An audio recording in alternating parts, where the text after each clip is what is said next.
अस्सलाम वालेकुम to all dear students. आज हम चैप्टर नंबर 2 स्टार्ट करने जा रहे हैं 10th क्लास का, जिसका नाम है एसिड, बेसिस एंड सॉल्ट्स। तो सबसे पहला टॉपिक है हमारा concepts of acid and bases, कि हम इसमें कॉन्सेप्ट के बारे में पढ़ेंगे जो डिफरेंट साइंटिस्ट ने एसिड और बेसिस के बारे में दिए थे। तो पहले हम इन दोनों का कंपैरिजन कर लेते हैं कि इनमें कैरेक्टरिस्टिक्स कौन कौन सी हैं। एसिड्स की पहली कैरेक्टरिस्टिक ये है कि उनका जो टेस्ट होता है वो सोर होता है। सोर टेस्ट मतलब तुरश होता है, वो खट्टे होते हैं, जिस तरह लेमन जूस है आपके पास। और बेसिक की प्रॉपर्टी ये है कि उनका जो टेस्ट है वो बिटर होता है। बिटर मीन कि वो कड़वा होता है और फील स्लिपरी टू टच। तो उनको अगर हम टच करें तो हमें फिसलन महसूस होती है, जिस तरह सोप वगैरह। फिर दूसरा ये है कि ये लिटमस पेपर को ब्लू, जो इसका नीला होता है कलर, उसको रेड कर देते हैं। लिटमस पेपर ख़ास किस्म का पेपर होता है जो कि केमिस्ट्री इस्तेमाल करते हैं। और बेसिस हैं वो रेड लिटमस को ब्लू में इसको चेंज करते हैं। थर्ड प्रॉपर्टी ये है कि ये एसिड जो है ये क्रूसिव होते हैं। क्रूसिव मतलब कि ये हाथ लगाने से हो सकता है कि जो हाथ है वो जल जाए। और बेसिस जो है ये नॉन क्रूसिव होते हैं एक्सेप्ट NaOH और KOH के। फोर्थ वन ये है कि ये इनके जो सॉल्यूशंस होते हैं, एक्वियस सॉल्यूशंस, जब इनको पानी में डाला जाता है तो ये इलेक्ट्रिक करंट कंडक्ट करवाते हैं। और बेसिस भी सेम ही है इसकी कैरेक्टरिस्टिक कि ये जब इनका भी एक्वियस सॉल्यूशन बनाते हैं तो ये भी इलेक्ट्रिक करंट कंडक्ट करवाते हैं। आगे हमारा जो मेन टॉपिक है वो कॉन्सेप्ट था। तो पहला जो कॉन्सेप्ट है वो अरहीनियस ने दिया था, इसका नाम है अरहीनियस कॉन्सेप्ट। वो 1787 में इसने दिया था। इसके मुताबिक जो एसिड है वो ऐसी शय है जो कि एक्वियस सॉल्यूशन में आपके पास हाइड्रोजन आयंस जो हैं वो देती है। Give hydrogen ions in water. अब इसका जेनरल रिएक्शन देख लेते हैं। जनरल रिएक्शन में ये है कि हमने फ़र्ज़ कर लिया कि कंपाउंड है, हाइड्रोजन उसमें लाजमी होगा क्योंकि वो एसिड में वो लाजमी होना चाहिए HA। जब इसको एक्वियस सॉल्यूशन में हम डालेंगे, एक्वियस सॉल्यूशन इसका बनाएंगे तो ये टूटेगा तो हाइड्रोजन प्लस और A नेगेटिव में चेंज होगा। अब ये जो A है ये कुछ भी हो सकता है। अब इस एग्जांपल ले सकते हैं HCl। अब ACl को हमने इसका एक्सक्लूशन बनाया, इसको वाटर में डाला तो वहाँ पर H+ आइंस और क्लोरीन आइंस वहाँ पे प्रोड्यूस हो गए। तो इसका मतलब है कि ये जो हमने सब्सटेंस लिया था ये डिसोसिएट हुआ तो इसने हाइड्रोजन आइंस दिए। तो अरहीनियस कॉन्सेप्ट के मुताबिक ये फिर आपके पास ये एसिड होगा। फिर बेस। अब बेस इसके मुताबिक, अरहीनियस के मुताबिक, एक ऐसी शय है जो कि डिसोसिएट होकर एक्वियस सॉल्यूशन में वो OH आइंस प्रोवाइड करती है। तो इसका अगर हम जनरल रिएक्शन देखें तो BOH, अब ये जो B है ये कुछ भी हो सकता है, Na भी हो सकता है, K भी हो सकता है, पोटाशियम वगैरह। अब जब इसको हम एक्वियस सॉल्यूशन इसका तैयार करेंगे तो ये डिसोसिएट जब होगा तो ये B+ और OH नेगेटिव में ये होगा आपके पास। तो अगर इसकी एग्जांपल में हम देखें तो इसकी एग्जांपल में हम करेंगे, ये लिख लेते हैं, NaOH ले लेते हैं। अब यहाँ पर ये अगर NaOH जब हम एक्वियस सॉल्यूशन इसका तैयार करेंगे तो जब ये डिसोसिएट होगा तो वो Na+ और OH नेगेटिव में होगा। तो अब ये कंपाउंड था, ये OH आयन जो है ये प्रोवाइड कर रहा है आपके पास, तो अरहीनियस के मुताबिक ये बेस होगा। अब इसकी लिमिटेशन देख लेते हैं। लिमिटेशन का मतलब है कि ये कहाँ पर अप्लाई हो सकता है और कहाँ तक इसकी हदूद है। इसकी हदूद ये है कि ये सिर्फ एक्वियस मीडियम पे ही काम करता है। अगर एक्वियस आपके पास वाटर नहीं है तो ये काम नहीं करेगा। हम पता ही नहीं लगा सकेंगे कि वो जो आपके पास जो कंपाउंड है वो आया कि एसिड है या बेस है। तो ये सिर्फ एप्लीकेबल है एक्वियस मीडियम में और बाहर कहीं काम नहीं करता। दूसरा ये है कि कुछ ऐसे भी कंपाउंड्स हैं नेचर में जिस तरह CO2 NH3 हैं। अब CO2 जो आपके पास है वो नेचर में एसिड के तौर पे काम करता है, लेकिन इसमें हाइड्रोजन आइंस प्रोड्यूस करने की सलाहियत नहीं है एक्वियस मीडियम में।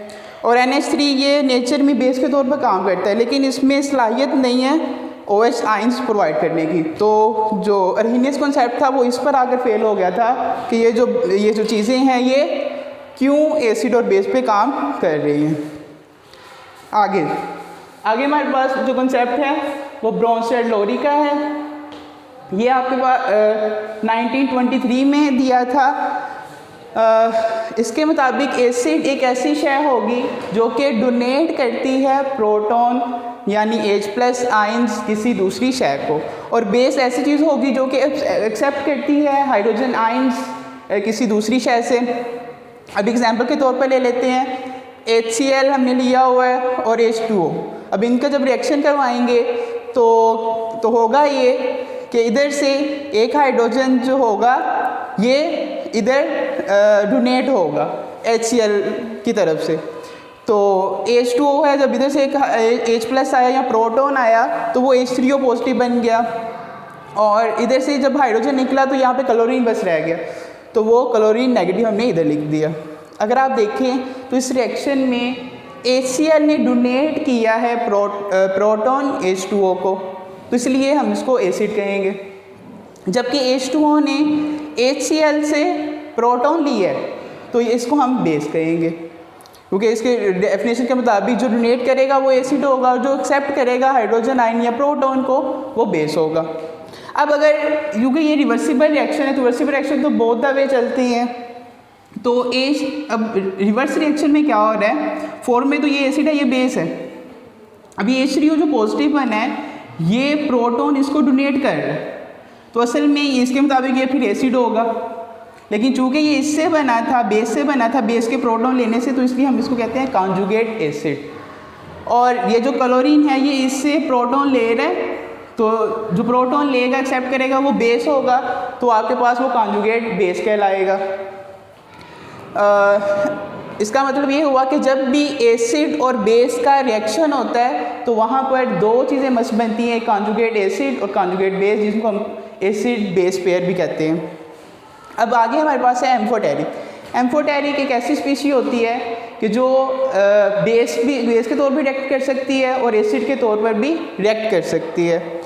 अब इसकी एग्जांपल ले लेते हैं H2O और NH3। इसका हम रिएक्शन करवाएं तो ये होगा कि NH3 एक प्रोटॉन इसे एक्सेप्ट करेगा तो NH4 पॉजिटिव बन जाएगा, और यहाँ से एक प्रोटॉन निकला है तो OH नेगेटिव बनेगा। अगर आप देखें तो H2O यहाँ पर प्रोवाइड कर रहा है, डोनेट कर रहा है हाइड्रोजन आइंस या प्रोटॉन, तो ये एसिड के तौर पर यहाँ पे काम कर रहा है। लेकिन अगर जो ऊपर हमने रिएक्शन किया था वहाँ पर वो बेस के तौर पे काम कर रहा था।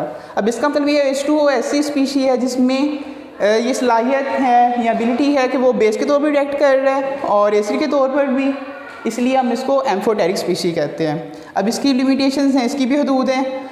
वो लिमिटेशंस ये हैं कि कुछ ऐसे भी कंपाउंड हैं जो कि एसिड के तौर पर तो रिएक्ट करते हैं, बिहेव करते हैं, लेकिन वो उनमें सलाहियत नहीं है प्रोटॉन डोनेट करने की, और कुछ ऐसे भी कंपाउंड्स हैं जो कि आपके पास जिस तरह CaO है, कैल्शियम ऑक्साइड है, वो बेस के तौर पर काम कर सकता है लेकिन उसमें सलाहियत नहीं है प्रोटॉन एक्सेप्ट करने की।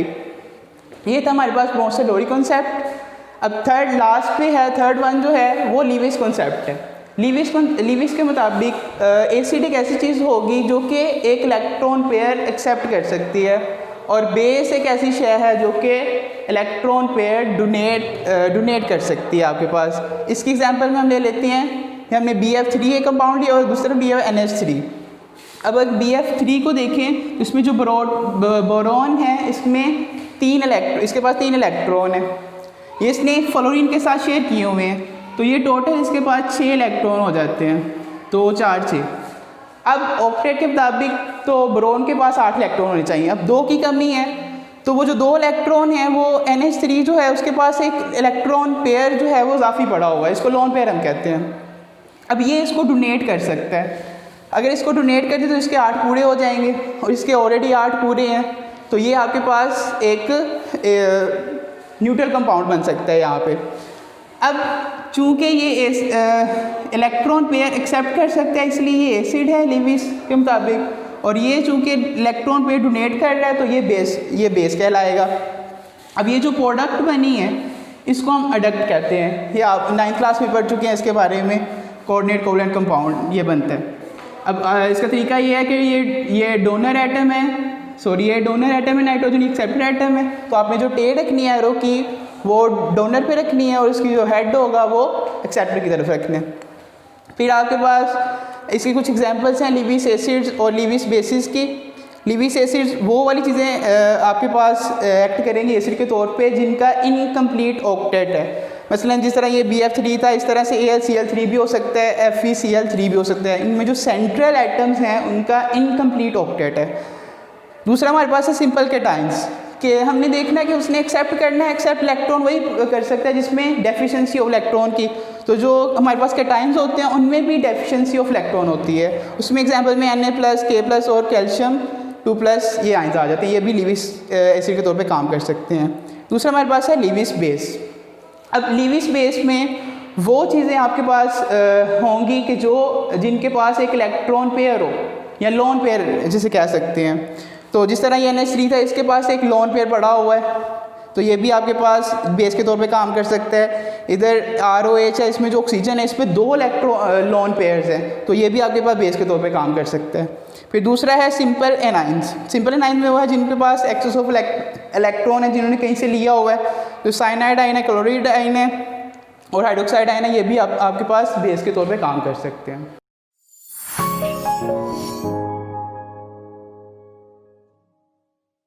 प्लीज़ हमारी वीडियोस को ज़्यादा से ज़्यादा लाइक करें, चैनल को सब्सक्राइब करें और लेटेस्ट अपडेट्स के लिए बेल आइकन को दबाना मत भूलें।